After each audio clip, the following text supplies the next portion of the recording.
Next, we talk with David Veit, CEO of the Illinois Retail Merchants Association. He tells us what the current economy means for retailers and talks about the efforts of some lawmakers to raise Illinois' minimum wage. This runs about 6 minutes. Dave Veit, President and CEO of IRMA, the Illinois Retailers Association. Thanks for joining us on the Illinois Channel. You just had the governor speak here at your annual conference. What was your general reaction to what he said and your general reaction to the Quinn administration vis-a-vis the Illinois business climate? Well, the governor has done made some very bold proposals over the last several weeks. Since he's been governor, he's reformed the unemployment insurance system. He has reformed the workers' compensation system. Did we get everything we want as a business community? No. Certainly we would like to have gone farther, but we made some real progress in the Illinois business climate.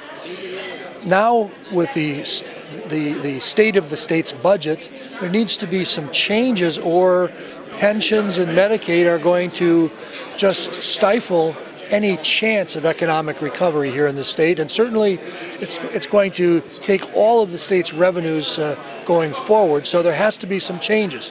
The governor has made some very bold and innovative proposals for both of those areas, pensions and Medicaid.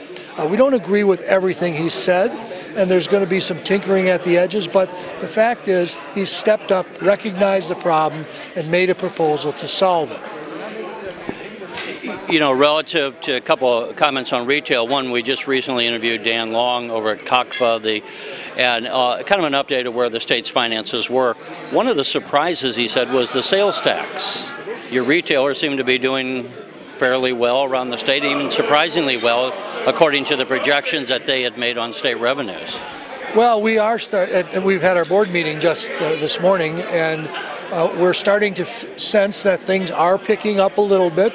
We're not going to beat any records here anytime soon, but we're certainly doing better than we have. And I think that's a positive. If people are going out and buying in the retail stores, that means they're getting some more confidence in the economy, they're getting more confidence in their own stability, and that will play well in the long term for getting people back to work, which is really what's important here. We need to get people back to work. We have an 8.8% unemployment rate in the state as we speak, 25% unemployment rate for teenagers, and we hope that improves very soon. I want to get to a question of minimum wage, but just overall, before I do that, as you talk to your members, how would you assess their mood? Well, retailers are, by their nature, an optimistic bunch. The glass is always half full. In the first quarter of this year, we had great weather. It was warm, so we had people outside. We had people able to do repairs in their home, to do some remodeling, and so that caused retail sales to move a little bit. It also started to stimulate things, and so our guys are feeling pretty good. Of course, they're comparing things to a year ago when it was awful. So, you know, as someone said, we're all taking a good glass of optimism each day. One of the bills that's before the legislature, as we tape this, there's another 3 weeks or so to go. The legislature is a bill by Kimberly Lightford, who is seeking to raise Illinois' minimum wage.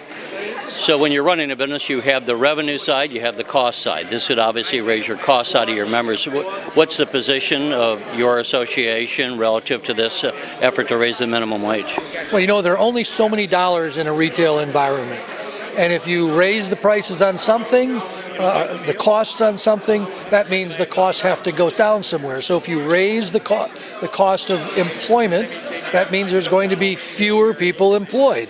The fact that Illinois is about 4.5% higher in the teen unemployment rate than the rest of the nation suggests that we're out of line right now. If we have an increase in the minimum wage, we're already higher than any of our bordering states. We're more than $1 higher than the federal minimum wage.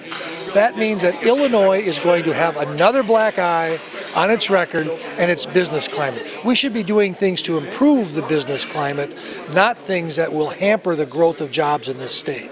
And one last question going back to pensions, and well, let's just leave it at pensions.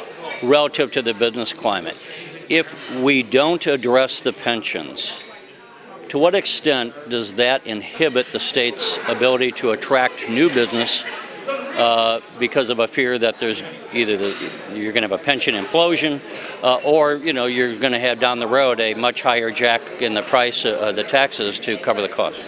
Well, I think the fact that Moody's has indicated that it's a credit positive, what the governor has proposed, as the governor has said from the podium today, when he took office, at $1.7 billion in pension payments annually. This fiscal year, the one we're coming into, will be $5.1 billion. The next year it'll be $8 billion. Pretty soon, the entire state budget is going to be for pensions, and there's going to be no money for schools, there's going to be no money for roads, there's going to be no money for other programs that people believe are important. So there has to be some day of reckoning, and I think that day is upon us. Dave Veit, thanks for joining us. Thanks. Always good to be with you. You're watching the Illinois Channel, an independent nonprofit corporation formed to provide gavel-to-gavel coverage of Illinois state government and other public affairs events taking place across Illinois.